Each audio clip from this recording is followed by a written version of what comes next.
Hello guys and welcome to all those training to become Super Saiyans. This is Revolution. So on this video I'm going to be discussing who I think will now win the Tournament of Power. Now if you've been following my channel for a long time, I have released two other videos where I make a prediction on who I think will win the Tournament of Power. That was Vegeta and Gohan. However, when I made those predictions, that was before the Tournament of Power. I felt I had very good arguments as to why both of those could win the Tournament of Power, and I still think it's feasible that both of them could still win the Tournament of Power. But now we are approaching the halfway mark and the TV special of Dragon Ball Super episode 109, 110. We are starting to get more of a gist of how this tournament is playing out. Now, in the lead up to the Tournament of Power, we got many examples of Goku, who is the most powerful warrior in Universe 7, let's face it, getting ringed out by opponents that are much weaker than him. This was Dragon Ball Super trying to tell us that the strongest participant is not going to win this Tournament of Power. Or at least you could say it's not all about just strength, but strategy as well. Now, Goku, being the fighting enthusiast that he is, has literally been all over the place, taking hits all over the place, transforming all over the place, burning stamina constantly. Even though he is trying to preserve stamina, he still keeps transforming into Super Saiyan Blue, and we know what that does basically. It consumes stamina. Now, 48 minutes doesn't seem like an incredibly long time, but when you are fighting at the speeds these characters are fighting at, that is a long time. So what Dragon Ball Super the animation generally does is it slows the fights down so that we can see it, because in general we wouldn't be able to see these faster than light fights because we cannot view faster than light with our very own eyes. So these fights in the animation seem to be taking longer than what they are actually taking. They are actually milliseconds to seconds long, these scuffles that we're seeing in the Tournament of Power, but they're taking up 4 to 5 minutes in animation time. This is why we've had hundreds of minutes of animation time, but only around 20 or so minutes have passed so far. But ultimately, the most active member from Universe 7, Goku, has been extremely active so far. Now, Goku probably knew this was going to happen. He can't help himself when there's fights about. This is probably why he elected Gohan, the team leader for Universe 7. We also now know that in this special of Dragon Ball Super that Goku is going to be using Kaioken times 20 stacked on top of Super Saiyan Blue against Jiren the Grey from Universe 11. That is going to absolutely trounce Goku's stamina. Not just that, he is going to get a new transformation with a new kind of ki. We don't have any confirmation of what this new ki is yet, but I do have a theory on what this ki could be. I released it last week. It's concerning whether that ki could be light ki. Check out that video and let me know your thoughts. I'll link that video at the end of this video.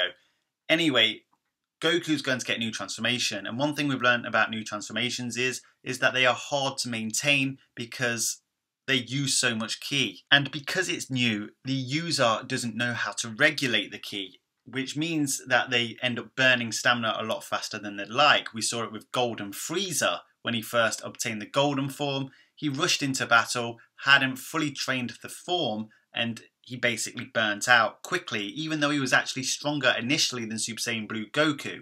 Now, Goku also mentioned in that same fight that he himself had to train his Super Saiyan Blue form first and get used to it. So I'm leaning heavily towards the side that this new transformation, Limit Breaker, will also be stamina draining, and I don't believe he'll be able to maintain it for very long. It is going to be in the middle stages of the Tournament of Power as well, not the end stages of the Tournament of Power.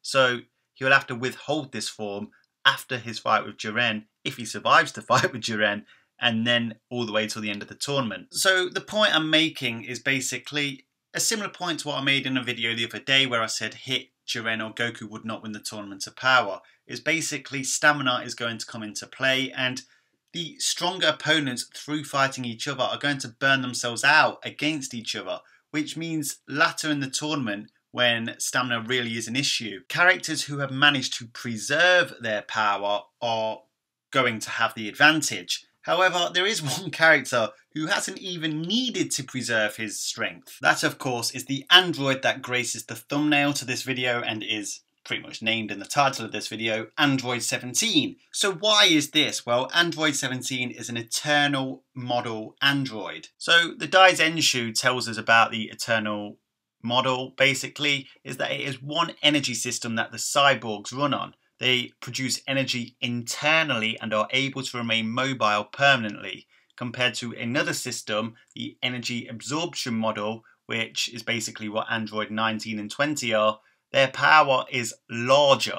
It is employed by cyborgs 13, 14 and 15, them being from the movies, 16, 17 and 18. Now we know that Android 16 was a mechanical model, but Android 17 and 18 were both human once. Well, they kind of still are, but they are pretty much genetically enhanced humans. That's why the term cyborg is often used with them quite a lot. So they are capable of reproducing energy internally eternally. Now, don't get this twisted. This isn't to say that they can put out an infinite amount of energy in one shot, but when they've used energy, they literally replace it instantly. And this is why in Dragon Ball Super episode 99, Android 17 tells Android 18 that they don't need to worry about draining energy because they are eternal model androids, and that they should just go full power from the off, because the opponents would be trying to preserve stamina, but they're having to ward off these two androids that are going at them full whack. Regardless, to say come the end of the tournament, if they are still in the tournament, Android 17 and 18 are not going to be tired. It is just not in their makeup. So obviously, while it's not totally out of the question for Android 18 to win it, once again I did say earlier that it's not all about power, but power does come into play somewhat, because eventually when it comes to the end of the tournament, even though you can strategically eliminate an opponent, there are going to come times where you have to face one-on-one with a more powerful opponent, at least if you're Android 18, but that may not be the case if you're Android 17. As we learn in episode 85 of Dragon Ball Super, Android 17 has increased his power that dynamically that he can keep up with a Super Saiyan Blue Goku. Now, whether that is Goku holding back, we don't know, but what we do also know is that in that same fight, Android 17 was holding back. Now, how exactly Android 17 got to this god tier-like level remains to be seen, but it isn't totally implausible. Android 17, after all, was stronger than Frieza the last time we saw them both in Dragon Ball Z.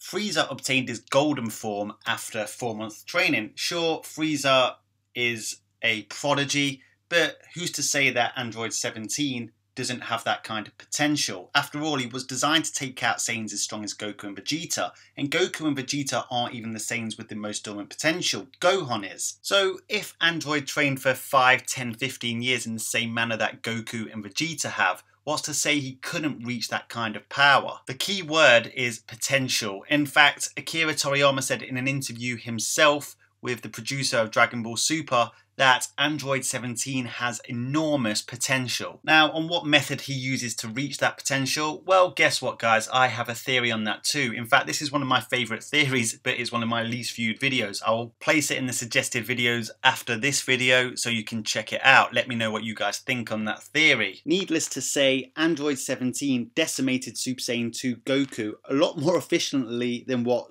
Ultimate Gohan did a few episodes later. Now, after taking a beating, Goku didn't then transform into Super Saiyan 3 or Super Saiyan God, he went straight to Super Saiyan Blue and even commented he didn't think he'd need to go this far. And then we find out Android 17 is also holding back. So Android 17 is definitely at Super Saiyan Blue level.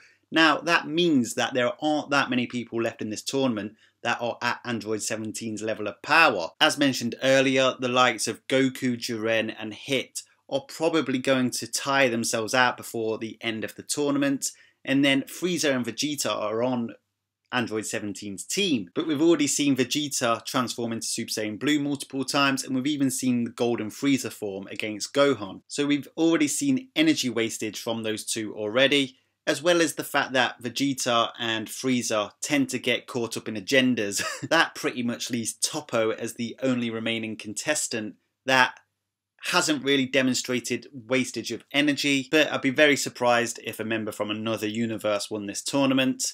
So if you're looking at the Universe 7 team, the member with the best opportunity at the end of this tournament to win is Android 17, simply because he isn't going to be tired. We've already seen Gohan start to look a bit tired in episode 108. So if you look at it logically and in depth, you've got to say, from what we've seen so far and how everything's playing out, Android 17 is probably the best bet. Now, obviously, I don't know who is actually going to win the Tournament of Power, and I wouldn't be surprised if Goku somehow comes out and wins this tournament. I mean, he is the main character in this show, and it doesn't help that Android 17 is pretty much a side character, but with his power level and the fact that he doesn't tire, he has got a great chance coming into these latter stages of the tournament to win this tournament. We've also seen that he's very strategic in how he fights when he took on Kakunza of Universe 2. Add to that Android 17 doesn't seem to be getting caught up in any agendas. He is just one of the most straightforward participants in this whole tournament. When the magical girls of Universe 2 were transforming, he tried to stop it. Why wouldn't you? I know he got berated afterwards, but it is the smart thing to do, really. So this is why Android 17 will win the Tournament of Power. This is my prediction halfway through the tournament. Let me know what you guys think after half of this tournament. Who do you think is best in line to win this tournament? Try and use as much reasoning as you can. Drop it in the comments section. If you like my videos, smash that like button with a big bang attack. If you haven't subscribed, make sure you subscribe. Remember one very important final message. If you stay calm in any vexing situation, you will never, ever become a Super Saiyan. Make sure you click that subscribe button to make sure you get all my latest content straight to your account as soon as it's released. And here are some more videos from my library, which I'm sure you will all enjoy.